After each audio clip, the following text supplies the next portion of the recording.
রমজান উপলক্ষে সবজি ফ্রি। এই মিয়া পাগল হয়ে গেছে নাকি আপনি? এই মিয়া পাগল হবো কেন? পাগলের আমি কি করলাম? আরে মিয়া, রমজানে অন্য সব দোকানদার সব জিনিসের দাম ডাবল রাখে, আর আপনি নাকি সবজি ফ্রি দিচ্ছেন। হ ভাই, রমজান উপলক্ষে আমার দোকানে সব সবজি ফ্রি। ভাই আর দেরি করা যাবে না, চলেন তাড়াতাড়ি সবজি নিয়ে যাই। তাইলে এক কাজ কর, দ্রুত যে বাজারে ব্যাগ নিয়ে আয়। ভাই আপনি কি সত্যি ফ্রিতে সবজি দিবেন? আমার তো বিশ্বাস হচ্ছে না। আরে ভাই আপনার যত সবজি লাগে সব নিয়ে যান, সব ফ্রি আজকে। ভাই এই লন। তাড়াতাড়ি আমাদের ব্যাগটা ফুল করে দেন ভাই।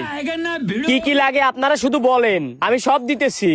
ভাই শালগম দিবেন, বেগুন দিবেন, পেঁয়াজের কালি দিবেন, শসা দিবেন, কলা দিবেন, যা আছে সব দেন, ব্যাগটা ভর্তি করে দেন। এই নেন ভাই আপনাদের বাজার। ভাই এত বাজার দিলেন, ব্যাগ ভর্তি করে দিয়েছেন, কোনো টাকা নেবেন না? আরে না ভাই, টাকা নিব না, আপনারা জানতো। আরো যদি কোনো সবজি লাগে তাইলে আপনারা এসে